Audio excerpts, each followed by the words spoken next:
In the early morning hours, the world seems different. The traffic fades away, the endless notifications stop, the conversations go silent, and for a brief moment it feels as if time itself slows down. Sometimes I stand on my balcony and look at the lights still glowing in distant apartment windows. Hundreds of tiny squares scattered across the city, each one hiding a different story. I often wonder who is still awake. Are they working late, reading a book, chasing a dream, thinking about someone they miss? Or are they simply unable to quiet their minds? There's something strangely comforting about knowing that somewhere out there, another person is awake, staring into the darkness, asking questions that may never have answers. And it raises an interesting question. Why do some people feel most alive when they are alone? And why has solitude always seemed to attract some of the deepest thinkers in history? To answer that question, we first need to rethink what intelligence actually means. Most people associate intelligence with grades, test scores, or an impressive memory. We admire people who can solve equations quickly, memorize facts, or speak with confidence. But intelligence may be something much broader. Perhaps intelligence is not just the ability to find answers. Perhaps it is the willingness to keep asking questions. Questions about ourselves. Questions about other people. Questions about life itself.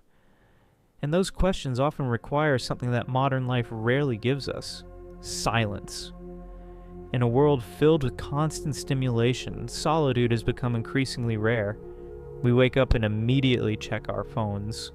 We fill empty moments with music, videos, messages, and endless streams of information. Many people are afraid of being alone with their own thoughts. But some individuals seem to seek exactly that.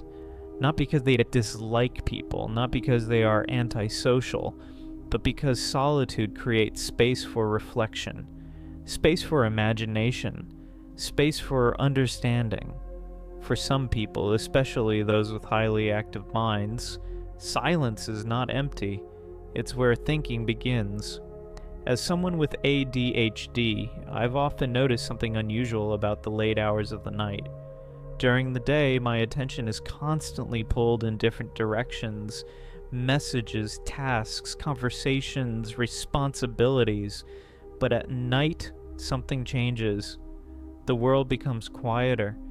There are fewer distractions competing for attention, and suddenly thoughts that felt impossible to organize during the day begin to settle into place. The night becomes a place for reflection, a place where ideas can breathe. Many creative people throughout history shared a similar relationship with solitude, not because they wanted to escape the world, but because they needed distance from it in order to understand it. Fyodor Dostoevsky explored this idea masterfully in Crime and Punishment. The protagonist, Raskolnikov, spends much of the story isolated from society. He withdraws into his own thoughts, constantly analyzing, questioning, and rationalizing his actions. What makes the novel fascinating is that intelligence does not bring him peace. In many ways, it does the opposite. The more he thinks, the more complicated life becomes. His mind becomes both his greatest gift and his greatest burden. This is something many thoughtful people can relate to. The ability to see multiple perspectives, to question assumptions, to analyze situations deeply. These qualities can be valuable, but they can also create overthinking. Sometimes intelligence doesn't simplify life. Sometimes it reveals how complex life truly is. A similar theme appears in Franz Kafka's The Metamorphosis. The story is often remembered for its bizarre premise, but beneath the surface lies a powerful exploration of alienation. The feeling that there is a distance between your inner world and the world around you. The feeling that nobody fully understands what is happening inside your mind. Many people experience this at some point, not because they are smarter than everyone else, but because self-awareness often creates a sense of separation. The more deeply you examine yourself, the more you realize how little certainty exists. And certainty is often what makes people feel comfortable. But perhaps solitude is not only a psychological phenomenon, perhaps it is also connected to our evolutionary history. Yuval Noah Harari explores this idea in *Sapiens*.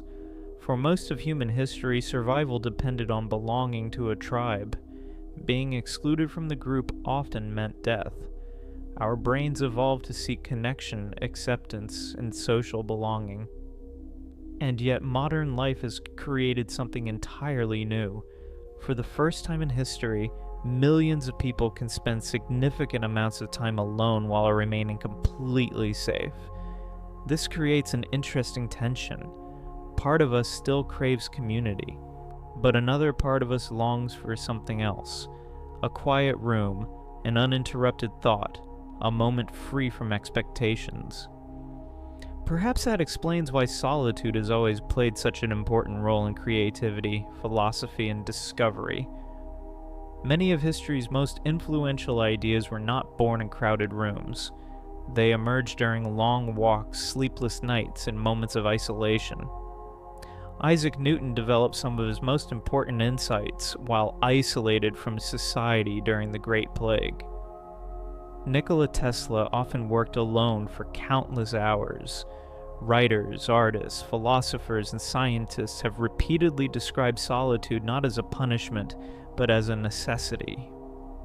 Not because being alone makes someone intelligent, but because deep thinking often requires conditions that are difficult to find in a noisy world. The modern world celebrates speed, quick answers, quick opinions, quick reactions. Social media rewards immediate responses. News cycles move at incredible speed.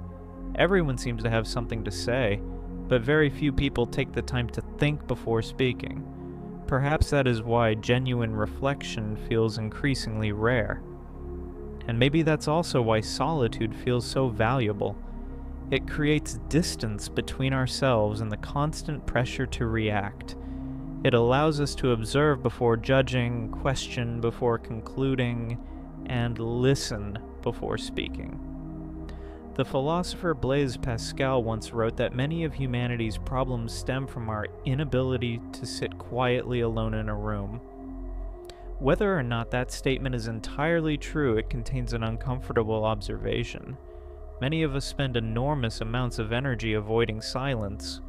The moment boredom appears, we reach for a screen. The moment uncertainty appears, we seek distraction. The moment loneliness appears, we search for noise. But perhaps there is something worth discovering on the other side of that discomfort.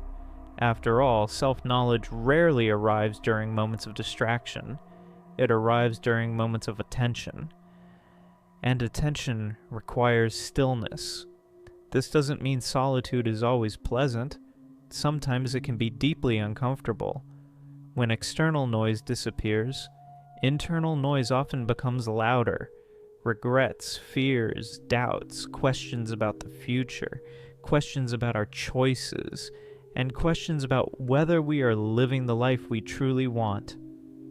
And this is where solitude reveals its true purpose. Not as an escape from reality, but as a confrontation with it. Dostoevsky understood this better than most. His characters are rarely fighting external enemies. More often, they are fighting themselves. Their ambitions, their guilt, their contradictions, and their deepest beliefs. The same is true for many of us. The most difficult conversations we will ever have are not with other people. They are with ourselves. And solitude creates the conditions for those conversations to happen. There is another interesting perspective worth considering. What if intelligence is not primarily about knowledge? What if intelligence is about awareness? Knowledge can be memorized. Awareness must be cultivated.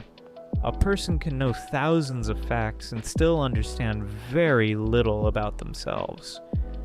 Another person may have far less formal knowledge, but possess remarkable insight into human nature, emotions, motivations, and the hidden patterns that shape behavior. Perhaps true intelligence is not measured by how much information we consume. Perhaps it is measured by how carefully we observe. Observe the world, observe other people, observe ourselves. And observation requires time, patience, and moments when nothing is demanding our attention. In economics, there is a concept known as scarcity. Resources are limited. Time is limited, energy is limited, attention is limited. Every choice we make comes with a cost. And in today's world, attention may be the scarcest resource of all. Companies compete for it. Platforms compete for it. Algorithms compete for it. Entire industries are built around capturing and monetizing human attention.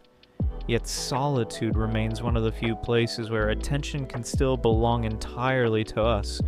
No advertisements, no notifications, no expectations, just thought, just reflection, just awareness.